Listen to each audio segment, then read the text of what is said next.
Welcome to episode 36 of Seize the Moment podcast. Today we have a very special guest. His name is Chris Heath, MD. He's a trained psychoanalyst, board-certified psychiatrist, and a physician who explores the inner workings of the human mind with insightful videos. His YouTube channel is called HeathMD, HeathMD, and welcome, Chris. Hi.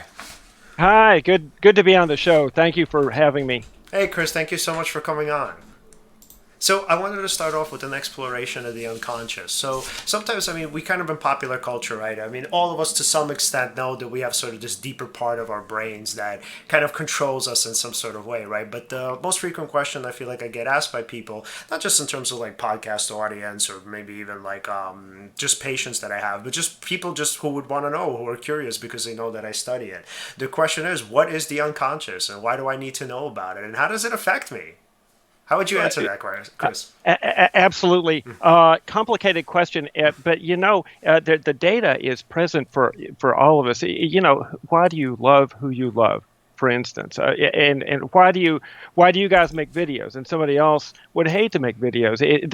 And part of it, you can figure your way into it, but part of it is this kind of mystique underneath the surface that comes up and the person that you fall in love with, it's kind of from your inner self and your body and your emotions and you're willing, like with hobbies and with people that you love and even with friends, you're willing to tolerate quite a bit of difficulty sometimes in order to stick with that person. And so what is that stick with itness? Right. And so it's beyond words. The Freudians, I'm Freudian trained, and we Freudians don't have as much of language for it as much as the Jungians, for instance. The Jungian concept of numinosity.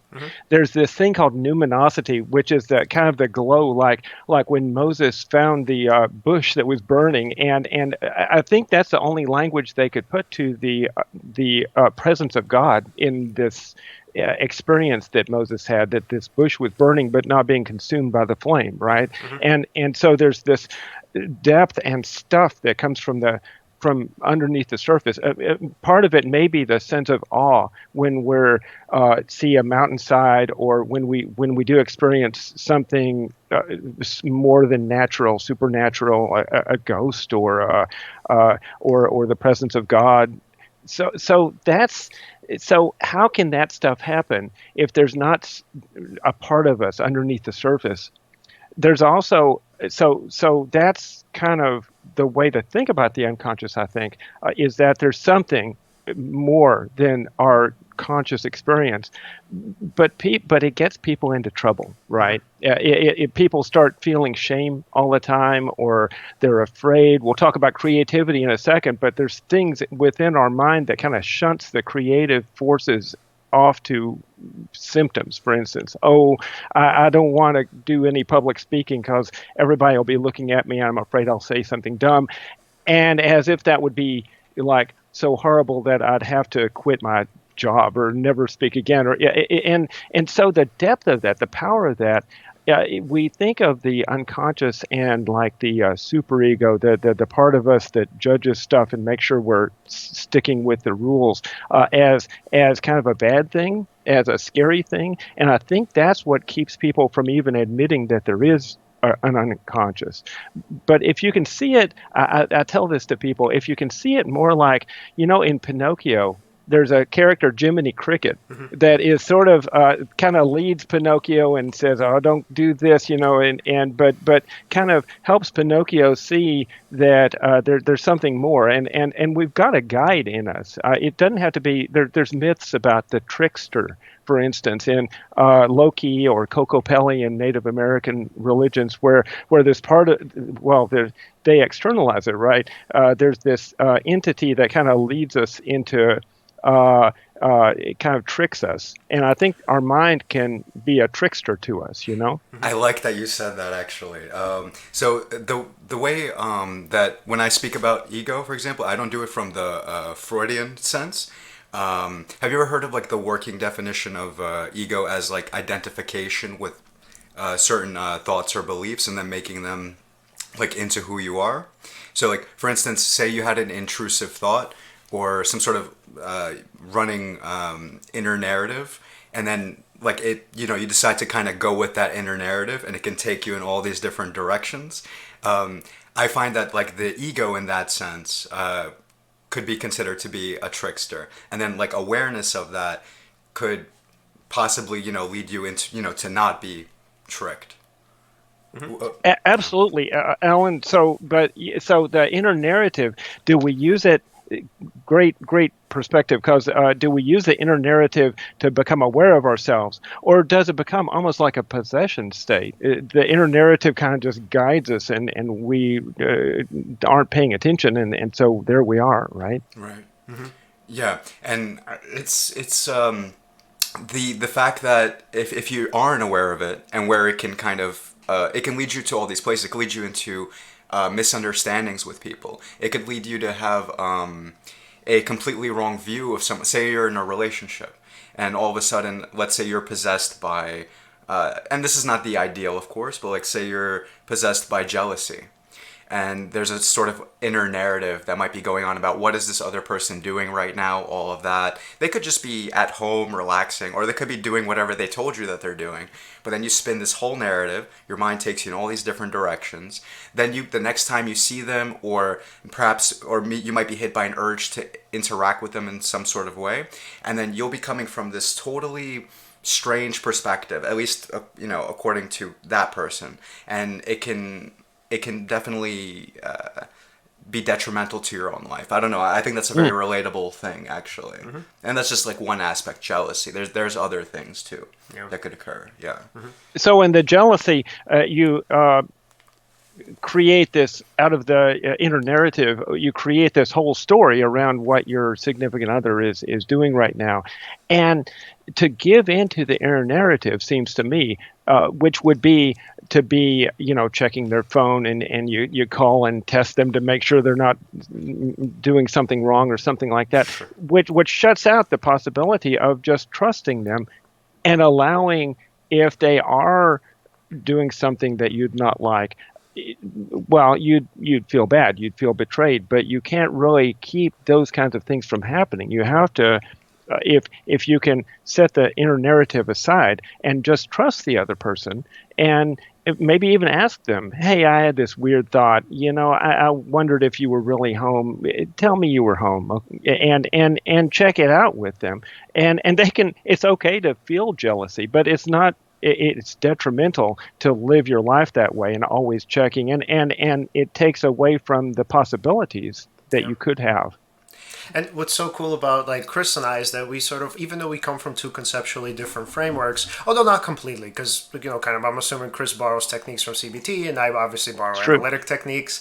So the way I kind of think about it, and I think it's really cool that you guys brought this up, because kind of going back into the unconscious, or what that is, sort of the way I would conceptualize it, and Chris, I definitely want to hear your take on it, is that when it comes to these sort of inner narratives that we spin, right, that are more conscious, that let's say when it comes to jealousy, when it comes to anger, rage, that we're so sure that we know of what's true about the other person, what they're doing, what their experience is.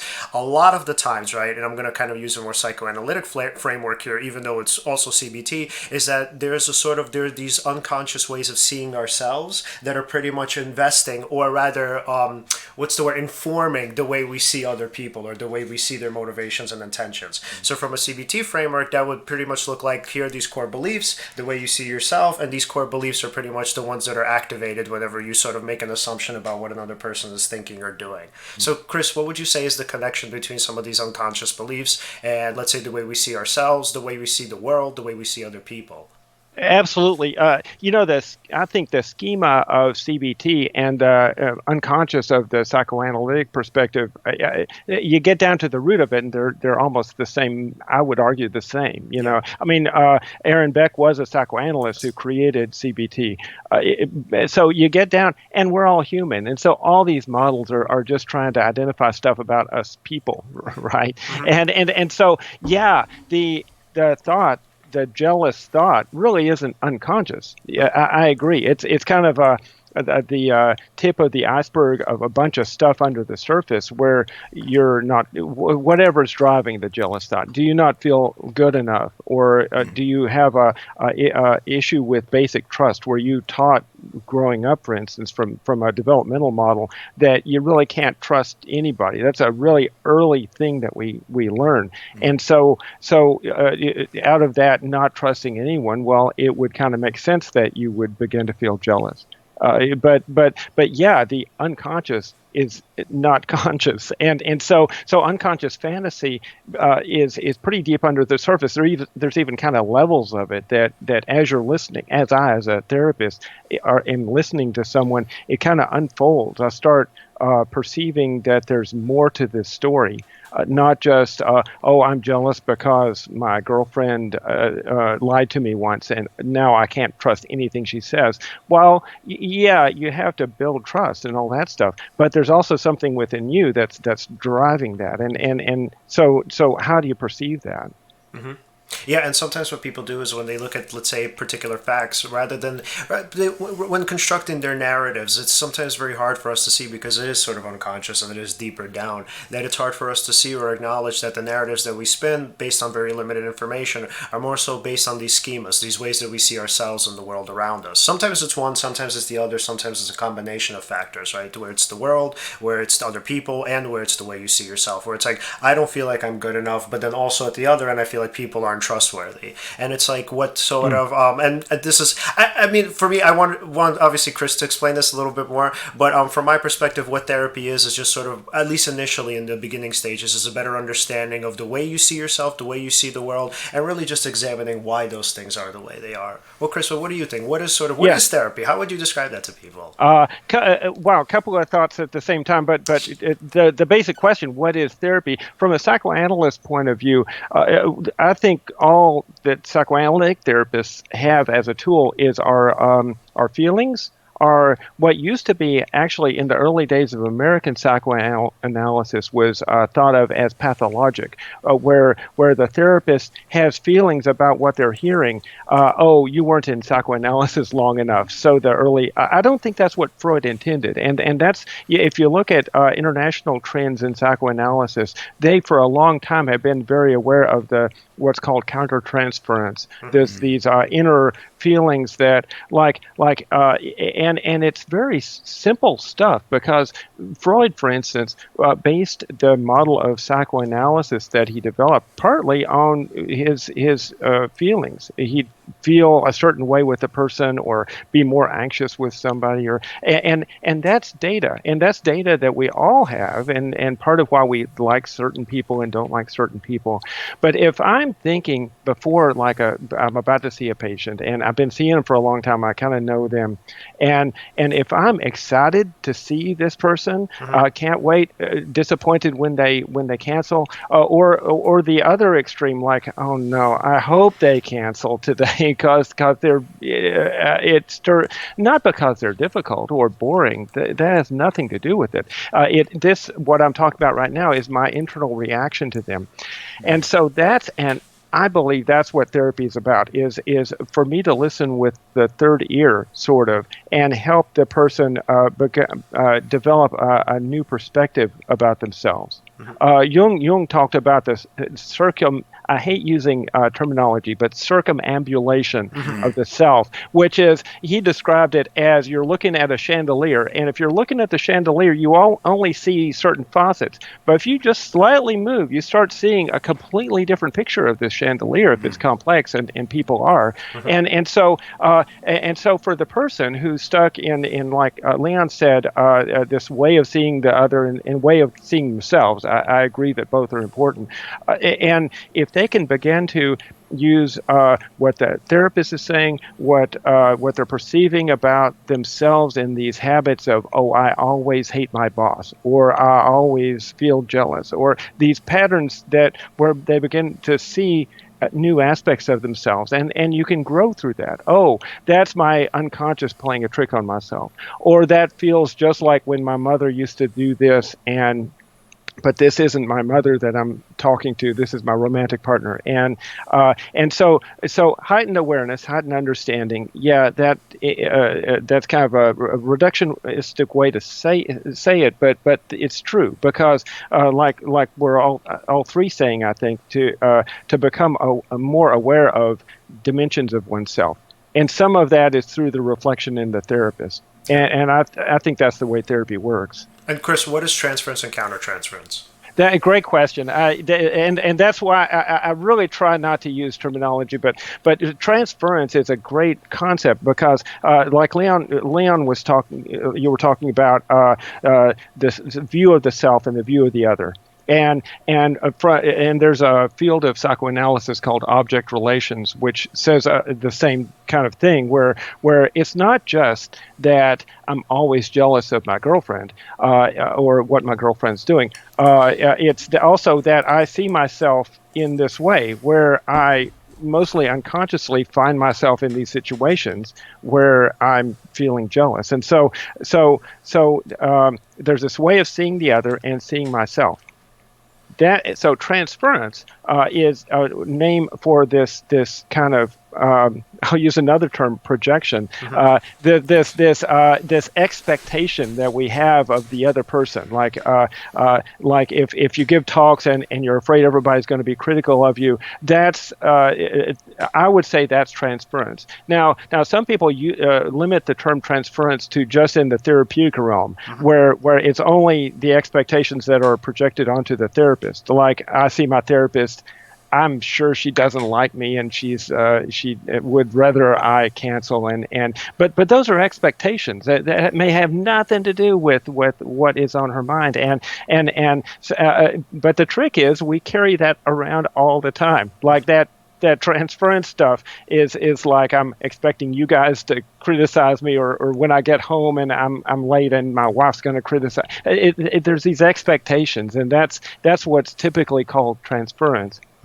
And so the beauty of that in the psychoanalytic realm, like when I, as a therapist, am meeting with somebody, I perceive that transference, but partly unconsciously. Yeah, sometimes when they're always expecting me to be critical, it's kind of conscious. But what if it feels funny? Like if it feels uncomfortable, or especially if the person starts talking about something in particular that they have a lot of feelings about, and I get a feeling about it, and that's the countertransference. It's a response to what the patient's bringing in from at least from my model of psychoanalysis. Some psychoanalytic models really, the relational models, for instance, talk about a reality that's co-created between therapist and patient. I think there's some truth to that, but I tend to think that the patient brings in what they bring in, and my feelings during the session are generally a reaction to that. It may be a personal reaction where, yeah, I have my own sensitivities and history, and so I'm going to react in a certain way, but I'm reacting to what, the patient's bringing in, the transference, Absolutely. Yeah, it's very interesting because, for example, what if the patient is projecting superiority onto you or some sort of status, right? And this is not unusual. I mean, you would think they should, right? They're going to see a therapist. They want to give authority to you, right? But the thing is, since they do that it sort of shifts the conversation into sort of like they're down here and you're up here. Maybe. This is one instance. No, it does happen. It could go Yeah, other ways you're right. too. Yeah, and so in that sense, the level of conversation, it wouldn't feel like they're talking to like, oh, I'm just talking to another person, I'm talking to my friend, or I'm talking to someone I can fully confide in. Sometimes when they're projecting that status, they're even critical of the things they say themselves, not even just expecting you to be critical. They'll be critical of what it is that they're saying, so at least probably in the beginning, they need to, it probably takes some time to get used, for both to get used to each other. Yeah, right? And sometimes they're even critical of you when you don't meet their expectations. If you're going to be on a pedestal, they say you fall off the pedestal at times, right? I agree about, so what Alan's bringing up is both the projection on me, the therapist, as they expect me to be superior or feel superior, and they're going to start judging themselves, which is why this transference is really a part of them. They're bringing in this expectation that I'm all high and mighty. And if I really was, they're consulting me. They're paying me. I mean, if I'm going to be a pompous butthead, they should go somewhere else. But if but fact is, I mean, if either, well, two ways that can play out. One is that I'm not I mean, maybe I can be pompous sometimes, but I'm not that way all the time. And if they're seeing me that way all the time, yeah, that's the transference, and it's kind of embedded in them. They start limiting themselves, and that probably happens everywhere they go. But they may also have a blind spot, so that like if they're expecting pompous in everywhere in other people, particularly in people in authority, like doctors tend to be in our culture, they may end up with people that are pompous. It's a big kind of danger where this is part of why people end up marrying. After a divorce, they'll marry somebody just like the last person because they got blind spots. They don't realize the problems that they're stepping into. Yeah, and I think that the best therapist... Oh, go ahead, Alex. Sorry. No, sure. Yeah, actually, how do you get them to drop their projection? Or not to drop it, I suppose, to... be aware of it? Or as best as they can to sort of ease up on their projections, like in sessions with you. Because actually, that could probably be very valuable to anyone listening if they knew how to... they may not be aware that they're projecting, but say they are aware that they're projecting. How can they maybe do it less or maybe mitigate its effects? Wow. There's a really important concept that we're taught in training. It feels as if. It feels as if my therapist is pompous or judging me, but I know because of experiences that I'll have with that therapist that they're really not. And the way that emerges in sessions is that sometime or another, I as therapist, for instance, will perceive them thinking I'm judging them. And I might even say, it sounds like you feel like I'm judging you right now. And either I might say, what's that like to feel like you're being judged by me? I don't usually say, hey, I'm not judging you. Sometimes I will. If it's really powerful and it's just like in the way, then I'll say something like, I'm not feeling that way right now. But usually I'll imply it in my question, like it feels like I sense that you feel judged right now. What's going on? And hopefully they can talk about it. And as we unfold it, hey, maybe I was being judgmental by accident or something like that. But even so, it's got this power to them. Like, oh my gosh, there's the power differential, and I can't trust anybody, can I? Or something like that. And if after a while you get this. Relationship where you can begin to say whatever's on your mind, and if you can talk about feeling judged, and eventually get to where, well, what if I wasn't judging you? What if I was just hearing you out? And what if this is just like all your bosses that you just described? And Carl Menninger was a psychoanalyst back in the 50s, I guess, wrote a lot, and he talked about, I think it was the Menninger triad, where it comes true in the therapist, with the therapist in the transference, and with other people in their life right now, and in their past. And if you can connect those three, because usually this stuff, these sensitivities are things that are an artifact of the way a person grew up. During development, our brain grows enormously and tends to kind of work around whatever problems there are in our environment or our reactions to the environment. And so we're carrying that around, and then we got 1,000 experiences just like that as an adult.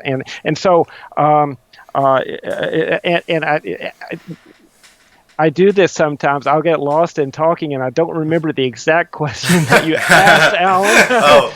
but I think you were talking about how this comes alive, and how does a patient use that to understand themselves, and not just be stuck in thinking that their therapist is critical of them. So my answer was, eventually, through all that I just said, you help the patient develop the sense of, well, it feels as if they're judging me, And by the way, as if I'm so sensitive to that judgment that I wouldn't be able to speak back or talk, fight back if need, as if all that.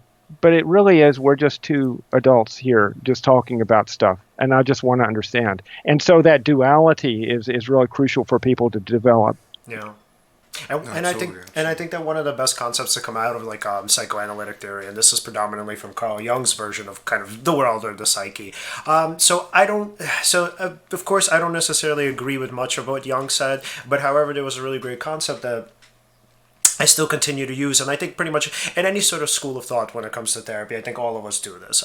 So the reason why we engage in Socratic questioning is to kind of to sort of speak on Alan's point about superiority, right? So sort of the best therapists in the world, whether they're psychoanalysts, whether they're CBT or REBT practitioners, what they tend to do is they tend to utilize Socratic questioning in order to sort of get the person to come to the answers on their own, because there's this sort of belief that there is a sort of, going back to Jung, right, this inner self, right, this sort of what he called Philemon, who he named his kind of superior wise man. So there's this sort of deeper self that already to some extent has all of these answers, right? Not all of them, obviously. And I mean, the way we kind of conceptualize things for them is really important too, unquestionably, right? But the idea is that, I mean, the way I kind of see it is that sometimes we give them new information, but a lot of times what we do is we take what they already know and kind of weave it together into a way or forms that really make sense for them, that they could say, oh, wow, yes, no, you're right. Like, it's like that aha moment, right? But the aha moment is usually from them. So if, let's say, you're a therapist or a psychiatrist or a doctor, and you're like, okay, here, I'm going to give you all of the answers, right? That's what you pay me for. I am supposed to be superior to you. What's going to happen is, unfortunately, the person's going to think of you as pretty much their guru, and they're going to come to you for everything, and they're going to blame you for everything when things don't go their way. So the best sort of practitioner is someone who's supposed to kind of help the person unlock like their inner selves, right? And again, they have this information. The most that we do is we sort of get it out through questioning from them, and we kind of, as best as we can, take that information and sort of and put them into concepts that they could just easily, not to say that they can't, but easily in the way that they can easily remember, not that easily understand, but in the way that they can remember, and in a way they could sort of carry them forth. But what I find is, for the most part, that the answers that people already have within them are pretty much just like their answers just waiting to be unlocked. It's just like, again, going back to the concept of the unconscious, these are just ideas that they don't think about, right? And I think it's something that Alan once said to me in a conversation that we were having like on values, and we were talking about our friends, and I don't remember exactly what it was, but Alan was telling me, well, he's like, we know like there's certain things that are true, right? We just like don't think about them, right? Like, and Johan Hari, the researcher, calls it like we focus on junk values, right? Even though somewhere deep down inside we really know what's important, but we just don't think about it on a daily basis. We think about survival, we think about sort of the things that are going to make us happy in the short term, right? But we don't focus on these deeper long-term goals and wishes that pretty much that we know are going to make us happier, these sort of more kind of meaningful ways of living life. And Chris, for you, how do you feel like all of that relates to the unconscious? Sometimes, Leon, sometimes we don't think about it, and sometimes we don't want to think about it. So what if I'm in a bad relationship? It really is bad, and it's abusive or distant, or there's unreconcilable differences. What keeps me in? Is it that I don't want to see because I've got sort of a inner longing, a dependency longing, or something like that keeps me in this relationships, and I'm so afraid of being alone that I'm willing to tolerate that, and that being afraid of being alone might be the very thing that I need to be paying attention to. But all this stuff, I'm in a bad relationship, for instance, might be a distraction. There's other things that it becomes very complicated relationships, and whether you stay or whether you go. But one of the factors may be that you're afraid of being alone, and so that gets played out in therapy too. I think Leon has found this too, that there's whatever the longings are, or whatever the fears of being alone, for instance, that I think that's a common thing that gets played out in therapy. And for instance, when I take a vacation, sometimes, actually always, the week before I take a vacation is really difficult because everybody's all stirred up. And why is that? It's because I'm not just like a consultant for business or something. There's a real relationship.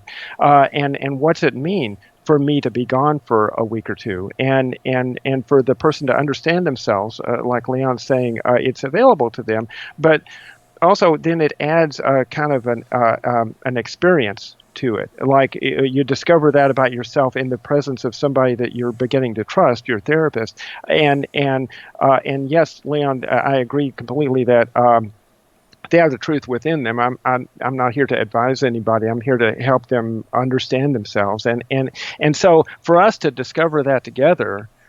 And that's, I think, how the relationalists, this new kind of wave of psychoanalysts, they would say they've been there all along. They've had more of an effect on American psychoanalysis in the last 30, 40 years or so, where the therapeutic experience is co-created. In that way, it is that the person comes in, I'm there to understand where they're coming from, and we together make that experience an important one that's memorable and gives potential for growth. Yeah. And so I don't know, Leon, what are your thoughts about that experience as being co-created? Because I don't think, my understanding, what little CBT training I've had, this from a pure CBT model, it's not so co-created. The person brings in their symptom, or you define a symptom, mm-hmm. and then you may together develop a plan around it. Mm-hmm. But it seems like it's more of there's a determined. It's predetermined, sort of the sequence of the sessions, which might interfere with the co-creation of something new.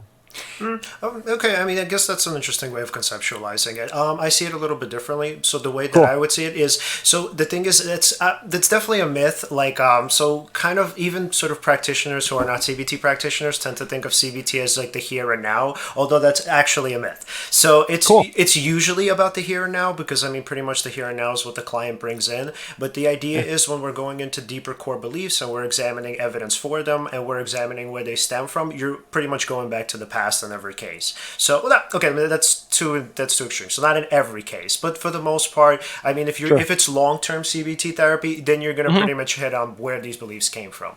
So in terms of the co-creation, so I guess you can see it as that, because what you're doing is you're pretty much creating new narratives for the other person. So you're creating narratives that at first the person is resistant to, not always, but a lot of times, because the way that a lot of my clients conceptualize CBT initially is like, oh, you're just giving me positive spin, and I don't want that. So yeah. So interestingly enough, when I teach my clients how to do what's called the cognitive thought record, so they do one of two things initially. So first they resist, right, and then they're like, oh well, see, I'm telling you, I'm right. I don't even want to bother.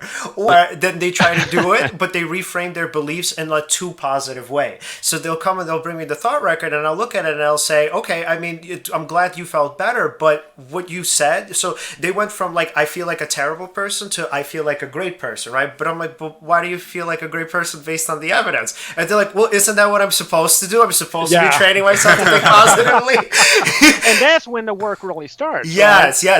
So essentially the creation itself is the sort of what we do is, and so the way I kind of try to present it is not so much that we're thinking of, if positivity is a byproduct, that's phenomenal and that's excellent, and I definitely hope that that's the case. But the idea is that we try to see things way more factually. So if we're looking at it from the cognitive perspective, the idea is that we become our own sort of philosophers. So what I teach them in the way of, I guess you can definitely look at it as creation, is I teach them how to become their own sort of Socrates, their internal philosopher, king or queen. And so the idea is they now learn how to examine the world from a little, not completely because it's not possible, from the standpoint of a bit of detachment, where they're able to kind of view their lives from a way of, let's say, object or a framework of objectivity. Again, to whatever extent that's possible, we're always going to have blind spots. But the idea is that if you kind of go from there, and you're saying to yourself, look, I really just want to be as honest as possible with myself, then in the behavioral part, when you do find that you're coming up with, let's say, thoughts and you're coming up with interpretations that are real and they don't, let's say, fit with what you want your life to look like, then the idea is, okay, how do we create strategies to help you kind of either mitigate the effects of whatever those truths are or just sort of pretty much overcome them altogether. But the idea is the creation is sort of twofold. On the one hand, you're creating sort of better ways of thinking and new narratives for the other person that you're obviously doing together, because because I can't answer those questions for them. I can only give them the tools pretty much to be able to answer it for themselves. And the other part of it, the behavioral part, is where we work together to create different ways of interacting with their worlds and different ways of interacting with their problems that they may have not have thought of before. So the idea is that in a way, I think all therapy is essentially maturity. What we're working on together, and my maturity too, because with clients, when I deal with the issues that they bring in, I have to mature to mature as well, because there's no way for me to react in the same ways that I would have reacted, I don't know, let's say 5-10 years ago, because the client would leave. It pretty much disrupt the kind of the flow of the treatment, right? If I were to bring in my own cognitive distortions into the room, what would happen is essentially that it would either abruptly bring an end to the treatment, or it would just sort of deteriorate it to the point where like the person doesn't really want to be there but might still feel like they have to. Which is the necessity for a therapist to go through their own therapy, so we can understand our cognitive distortions or blind spots or neuroses, and so that my analyst told me one time we become like a instrument ourselves, where so we have to know ourselves really well. Yeah, absolutely. Yeah, and exactly. And to your point, and also to the point before, there is a sort of co-creation going on. It is definitely a different approach to it, but for the sheer fact that there's feedback going on, I mean, wouldn't you say just because there's feedback, there's definitely some kind of co-creation? Absolutely. Yeah, and then also, aren't you anyway bringing your cognitive distortions into the session, even if you're doing cognitive thought record for them? Like, aren't you still I mean, I'm sure you're prone to your own no, everybody is. So And my neuroses too.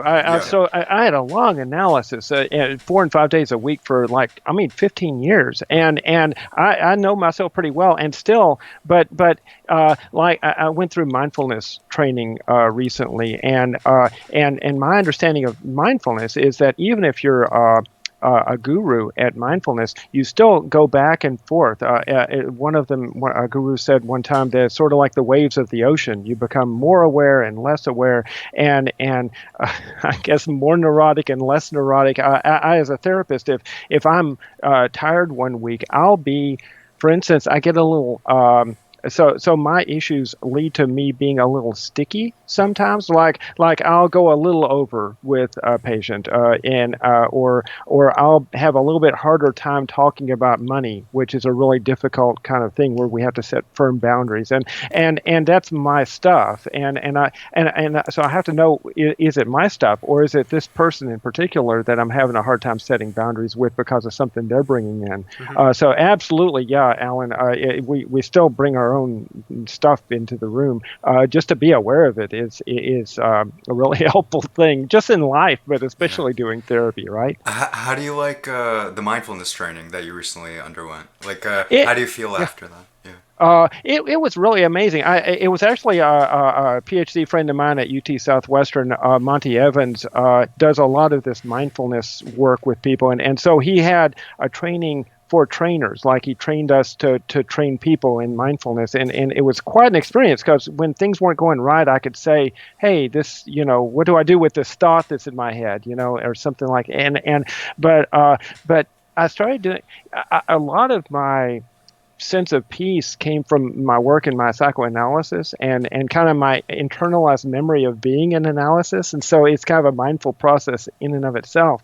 But when I was I went through this training, so I was doing a mindfulness exercise most days, and you change. You start feeling different. And it wasn't quite gratifying enough for me to continue to do it. Actually, just yesterday I did an exercise because I was bothered by something, but you start feeling like you feel the ground underneath your feet more, and you feel yourself in your environment more. In my experience, and Headspace is a app that a lot of psychiatrists use, and so that's what I use sometimes. Really simple app, but boy, it kind of changes your mind. I can see where there's studies of Buddhist monks, and they say the EEG patterns after like 5,000 hours of meditation, their brain changes, right? And I believe it. Yeah, and it's. Go ahead. Pardon, sorry. So one thing that's very interesting is, bringing it back to the beginning of this conversation, if let's say that you're going through some sort of inner narrative, but then you practice mindfulness in the midst of that inner narrative, and let's say that inner narrative is one that it's not the kind where it's not from the frame of you're in a mode of brainstorming, like critical thinking. Let's say from that inner narrative where it's a little more out of your control, like one of those. Yeah. And then, so when you bring mindfulness into that, let's say you start, like you said, feeling the ground beneath you, or you start feeling your hands or other parts of your body, it could sort of give you sort of a distance or a space between that thought or that construct or that narrative. And then what's interesting is it can kind of, it gives you a little bit of leeway to kind of pull yourself out of it. Or you'll notice like, oh, I'm doing the narrative right now, or this is something. Maybe this isn't true what I'm thinking, and then it can kind of take you down a different path as opposed to being possessed by the narrative. Right. Yeah. So that it might give you. So even if you haven't been through therapy, to set yourself away from the thought or the thing that's bothering you just enough so that you can begin to observe it and wonder, well, wait, why am I so worried about that? Or what happens if the feared outcome does happen? Well, I'll still be alive. It's going to be okay. That kind of separation, so that if you're in the middle of it, it's really hard to see a positive outcome sometimes. Yeah, absolutely. And so what I wanted to mention before was that, so it's so interesting. So, obviously Daniel Kahneman. So Daniel Kahneman, the one who sort of conceptualized system 1 and system 2 thinking. One is intuition and the other one is the more rational part of our minds. Well, the more rational process of our conclusions. Thinking Fast and Slow. Yes, right? there it is. Yeah. Great book. Great book. So Daniel Kahneman was asked, so somebody said, well, I forgot who the podcast host was, but he asked him, he said, well, so like now that you're such an expert and obviously these distortions and, I've seen the world sort of realistically, right? You probably you don't engage in any of them at all. Like he's like, no, I engage in them all the time. Right? So, right. Might even enjoy them more now, right? Right. So the reason why I bring this up is back to the point that Alen made earlier. I think it was a question that you may have asked. No, you made a point. You said that the therapist brings in their own sort of distortions into the room, right? And so the answer is yes. So every single person in the entire planet engages in cognitive distortions, right? It's a myth that mentally ill people do and mentally healthy people don't, right? Not the case. So the idea is between the two is that one pretty much has it, uses the tools, and the other side, whatever, not even a side because it's a continuum, but let's say for simplicity, the other side doesn't, right? So let's say for like the Daniel Kahnemans of the world and just the therapists who know of these tools, what they do is that whenever a cognitive distortion does come in, they pretty much ask themselves like, is this my way of seeing this person? Like, am I actually seeing them as they are? Or is it a way of me seeing myself in some sort of way? Is it indicative of something other than this relationship? Which is pretty much Chris's point about countertransference, right? It's sort of examining your own countertransference and asking yourself like, okay, is this about this patient or is it about this client or is it actually about me and something that, or some sort of experience of the past with someone else that I'm actually re-experiencing in this room with them? Mm-hmm. In the moment, consciously, as well as multiple levels to it. I mean, so one extreme would be a straightforward, I'm having a really strong reaction to this person right now. What's that about? You could ask yourself. And is that like experiences I've had before or work that I've done on myself, or are they bringing something new in? Mm-hmm. And what is that? But on sort of a deeper level and more unconscious would be, I find myself being a little bit more accident prone this week, and or that my wife leaving the cap off the toothpaste tube is bugging me more this week, and what's going on with me? And then I have a dream. I'll make a dream up about being chased by somebody, and then I might start thinking about, well, what does the chaser look like? And but you got to pay attention to what it feels like, and eventually, so that's the way I think the unconscious informs us, is that partly through patterns and partly through emotional emotional reactions that we have, and we start listening under the surface. So that awareness, the tools that Leon's talking about, are multi-layered, I think. In the moment right now, or what is it about people with orange shirts that bugs me? Well, yeah,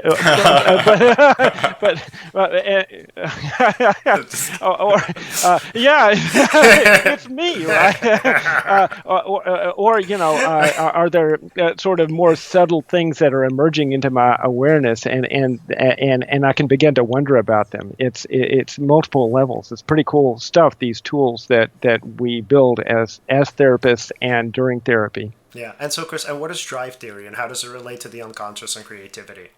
Drive theory is a really cool thing, and it's it goes in and out of favor. I'm not sure why. It's partly an artifact of psychoanalysis in America has evolved over over the last 80 years or so, and like I say, we're more aware of the co-creation over the last 40 years, but before that, the stereotype, the caricature of American psychoanalysts, it was more that they had the answers, like that Alen was saying a second ago, and boy, that's that. I mean, so many problems with that, and we're much less pompous nowadays.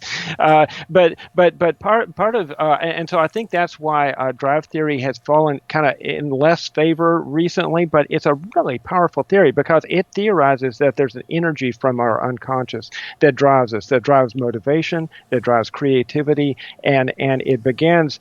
Freud talked about the parallel between that and sexual drive. Sometimes he'd call it a sex drive because he thought that sex was sort of the essence of it, but it's not exactly sex because babies have this too. Like the 6-month-old that if anybody has been around a 6-month-old that breastfeeds, they're like into breastfeeding. It's not just like when I eat cheese for lunch, okay, but no, it's like it engulfs them and they engulf it, and it's that drive about exciting things in our life. That is what this drive theory is about, and so so many things about it, but part of it, I think the modern kind of application of drive theory is through creativity. That there's Susan Derry, Deri, has a book on it's old, it's like from the 80s, but she talks about creativity and psychoanalysis, and her theory is a little bit different than the typical Freudian. She talks about but it's intuitive, that this drive, there's energy that comes from under the surface. Jung talked about psychic energy. Freud talked about the libidinal drive, but there's this energy, and it can be. Freud talked about this in the 3 essays on the theory of sexuality. Where does that drive go? Does it truly be, according to Susan Derry, is it met in a potential from the Freudian ego, where this part of us that grapples with the world, grapples with this energy, meets it as it is, and creates something, or more often, and this is what Freud said, does it get shunted?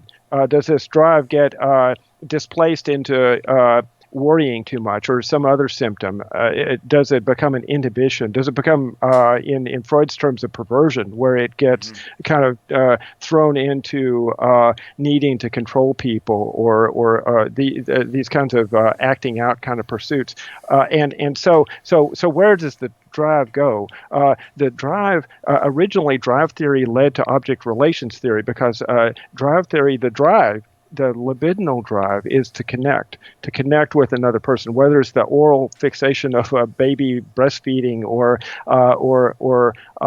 my excitement about doing videos or connecting with my patients or enjoying my time with my wife. It connects with people. This was a potential. This is a difference with Jungian theory. Jungian theory of psychic energy is that it can go in other directions, from my understanding. But so the drive, the libidinal drive at least, and arguably there may be another drive, the death drive or aggressive drive, and harder to talk about, but we can. But the libidinal drive is really the central one that causes us to do the things we do, connect with the people we do, and but sometimes there's inhibitions about that. I think sometimes I think psychotherapy is all about attachment. How I go back and forth about this, but what's it like to be with another person in the room?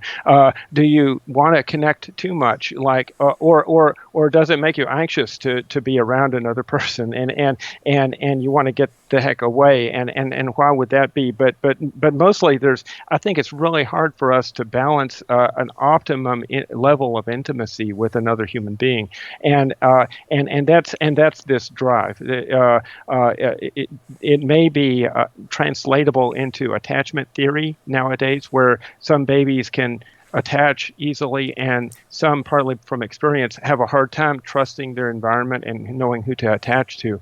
But that's the drive in a nutshell, I guess. What are your thoughts? Yeah, so that's so interesting that you say that. So essentially, just the thought was that in terms of the drive and in terms of in terms of the sort of the therapy room and the way it's kind of representative of a person's attachment style. So there's someone I know, and so it's so interesting for him. So because so he's a really talented artist. So he creates pieces, not necessarily like painting or drawing, but he creates like these works of art that are pretty magnificent if you actually understand them.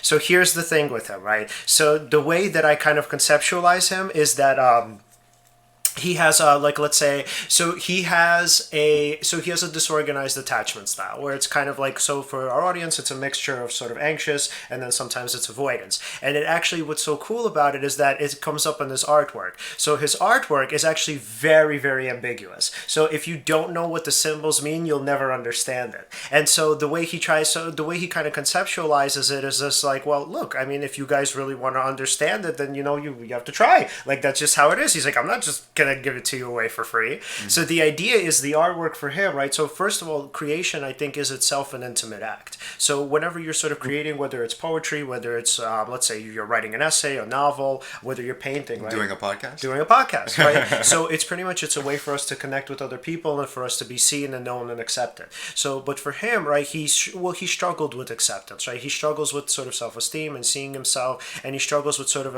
accepting that other people would actually see him and want to accept him. So his work is pretty much like a test for other people. So it's pretty much indicative of the kind of more avoidant part of his kind of attachment style. So the way he kind of sees it is that like it's like a test. So pretty much, I understand that none of this makes sense to you, but if you really want to know me and if you really want to try, he doesn't verbalize this, but that's sort of the message that I take away from him. But it's pretty much like, if you really want to try, if you want to even ask me questions about my artwork, if you really care enough, then I'll try to explain it to you, and then maybe I'll let you in, right? But if you don't, and you just want to kind of take a look around and you want to say it's beautiful or it's ugly or whatever it is, that's just what it is. Mm-hmm. But for him, the sort of attachment style or the way he kind of sees relationships is manifested in his work because it's super sort of mysterious, right? Kind of like, so looking at his work is like literally being in the Freemasonic temple, where it's like, if you don't have the keys, you'll never understand it.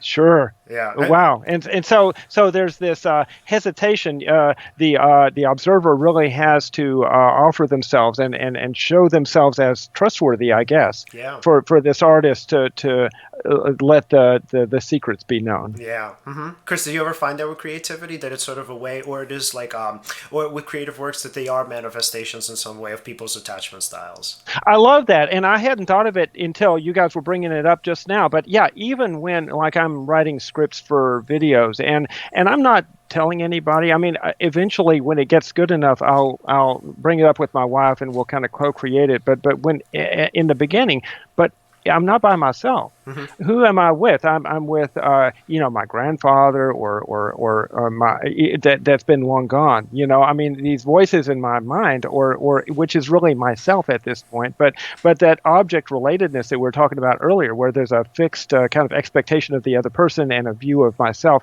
and that lives in us. And so the so whether it's an sort of object in the psychoanalytic sense, where it's internalized to other people, or through the Jungian lens, where it's my ancestors kind of being with me, or some way or another, I'm creating for and with someone else, even when I'm by myself. So I think, and I don't think that can happen without some idea of the other, to create something. Just to create something. I mean, it really is an expression of a connection. Yeah. And an expression of the desire or the longing for connection. Absolutely, yeah. Because then, great point. Because it's in my mind, for instance, it's creating something with and for the other person. But a real expression of creativity is eventually it eventually produces something in the world where another person experiences it. This is there's theories about creativity, and there's actually there's two kinds of creativity. There's like the big C creativity that researchers talk about, where you actually make a change in the world. But there's the little c creativity, like how am I going to solve this problem, and like how am I going to make this squeaky door not squeak, or something like that. And you may or may not eventually connect with another person through that activity, but there's still the imagined person. And so I don't know, actually, as I'm talking kind of free associating here, I'm not sure if it always expresses. I'm not sure if the product of creativity always, depending on how you define creativity, connects with someone else. Certainly pieces of art or those kinds of things, my videos, your podcasts, that they always do. We always, even if it's a script scrap, it kind of goes into the next script. It eventually, the creative process in that way, I guess the capital C creativity, always creates something for the other person, for the. And that's the purpose of your videos, right? And of course of this podcast. You want it to make an impact on other people, for them to either understand, let's say, the unconscious mind, or I remember I saw a video of yours the other day. It was about I'm gonna butcher this a little bit. Sorry, but it's something about how a person will late at night, let's say they're hungry, their willpower goes down. Yeah. It's not what you said exactly, but that their willpower goes down, and then they'll get something to eat, even though for the whole day they made this commitment to eat however it is that they would. And that was interesting to me. Like, if a person could understand like what's going on in their head for moments like those, or other moments in their lives, like that could make a big change, because by bringing awareness to it, they'll have something put in such a way to them that they didn't think about it before, and then they'll have a different relationship to this thing they do daily in their life. And it could potentially have a big impact on them, especially if they catch themselves in a moment of grabbing food from the refrigerator or something like that. Maybe they'll actually control what it is they have in their refrigerator at that time of the day, if they know their willpower will go down. Yeah. So two levels. One is keeping that inner voice, where what you were intending earlier in the day, you can hold on to. Even if you don't quite believe it, that earlier today you were meaning not to eat any more, cereal or whatever it is. But also to be respectful of the fact that we regress a little bit. We kind of melt at the end of the day when we're tired, or if we're hungry, or hungry. But we're not talking about hunger, right? I mean, at the end of the day, maybe you're on a diet, and maybe you've kind of built up a calorie deficit, and you're hungry. But more often, I hear people talking about they've eaten plenty during the day. They're not really hungry, but when they regress, they start having longings, and sometimes that gets transformed into what feels kind of like hunger, and I'll go eat something, and sure enough, you'll have a different sensation inside of you, and that'll distract you from the longing. It's easy to think at 11 in the morning about that longing, as it's not really that I want more cereal or whatever it is. Maybe I'm lonely, maybe whatever. But at night you start forgetting that part of you, and so yeah, like Alan's saying, to protect yourself by not having ice cream around during your kind of saner parts of the day, so that at night when you kind of melt down, you can kind of protect yourself in advance. Yeah.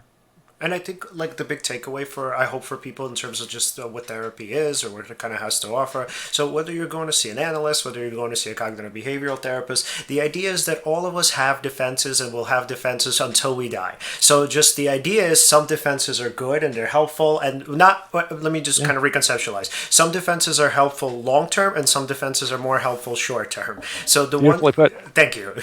So in terms of therapy, what it does is it really just helps you sort of take one group of defenses and try as best as we can, right, to replace them with a better group of defenses. So if, let's say, you're feeling lonely, right, instead of kind of dealing with or try to sort of mask it with, kind of hunger and obviously more food or caloric intake, what you would do in therapy is you would actually kind of work toward, kind of over, to whatever extent, again, that's possible. Nobody's never going to be lonely, but to whatever extent it's possible, right, to sort of overcome your loneliness, to sort of have more of a sense of a community in your life, where let's say, like, if you're feeling lonely, instead of going to eat at night, you'll have maybe somebody you can reach out to, right? Or you'll maybe, again, creativity, right? Because creativity is intimacy. Maybe that's another way of dealing with loneliness. Maybe you could go write or draw or paint or do something that in, like, maybe not the short term, but in the long term will deepen your connections with other people. Mm-hmm. So the idea is the sort of the masks that we use are more often than not really unhealthy and bad coping mechanisms. So what therapy kind of helps you do is sort of shine a light on why it's negative, right? And better ways of sort of dealing with the world and dealing with your more kind of negative feelings. That and the importance of the creative process, because if the creative process is both connecting with another and respecting what is emerging from within oneself, that's a powerful kind of mechanism. And so to be creative, for instance, about, if a recurring problem is to overeat, to be creative about that, which would invoke so sometimes sometimes people aren't available, and sometimes loneliness isn't what it appears to be. Sometimes loneliness is more fears of uncertainty or all kinds of other things. And so to be creative, because I think that's the therapeutic process in every school of therapy is creativity. You create a new awareness or a new aspect of oneself, one of the two, that where you can deal with these sort of less optimum defense mechanisms better, and build kind of leaning towards more mature ones. There's studies of, I think CBT also shows this, but there's studies of psychoanalytic psychotherapy where we use psychoanalytic principles in once or twice a week therapy.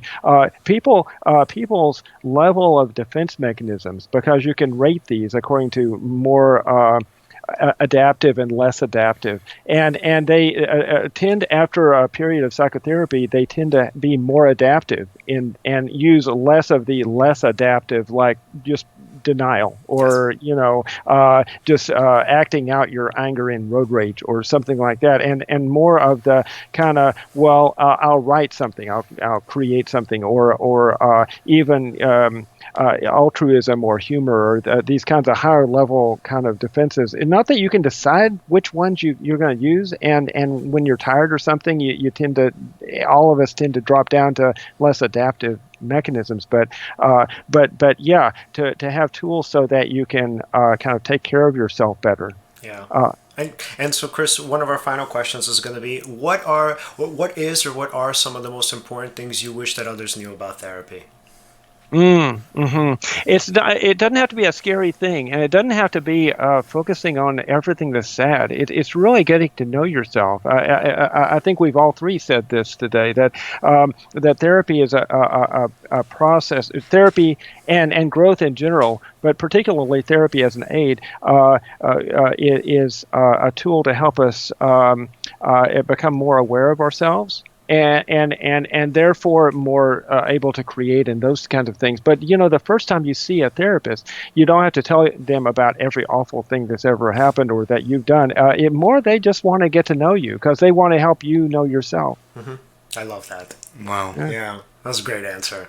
All right, Chris, thank you so much for coming on today, man. Thank you. Wow. What a great discussion. If you ever want to come back again, please. This is awesome. I appreciate it. Yeah, I've really enjoyed being here. I've come up actually with a couple of new ideas, and awesome. Wow. So the creativity as a way to connect. I'm really going to keep grappling with that. That's really interesting. Oh, and if you're interested, I actually wrote a blog article about that. Oh, yeah, you'll have to email that to me. Okay, I got you. I will. Okay. But I've really enjoyed it. I appreciate y'all's time. All right, thank you so much. And by the way, to our audience, if you want to follow Keith's channel, it's called HeathMD, HeathMD. And if we wanted to follow you on Twitter, what's your Twitter handle? Chris Heath MD, all one word, is my Twitter, and Psychoanalysis Dallas is a Facebook page we just started, so we'll be posting some stuff there. But I use Twitter a lot, and of course, the YouTube channel HeathMD. Yeah. And Chris, are you on social media anywhere else, or it's mostly those? I've got a personal account with Facebook. It's not real interesting. I do a little bit of Instagramming. Okay. I can't figure out how to do Instagram for therapy. So what I've been doing, everywhere I go, I take a picture of myself on a couch. Uh-huh. If I can find a couch, I'll take a picture of my head. That's really clever. Instagram, Chris Heath MD. I'm starting on TikTok actually, and so I've got one video on TikTok already. I'm going to start trying to do that. My daughter is 18 and she's getting me into this, and I think it's Chris Heath MD also. Okay, awesome. Well, Keith, thanks for coming on again, and have a great day. See you guys next time. See you, man. Wow, that was awesome. Yeah, that was really awesome. Good show. So, guys, if you want to follow us at Seize the Moment Podcast on Instagram and on on Facebook, and at Seize_podcast on Twitter. And remember to like and subscribe. Hit the bell. And we'll catch you guys next time. See ya.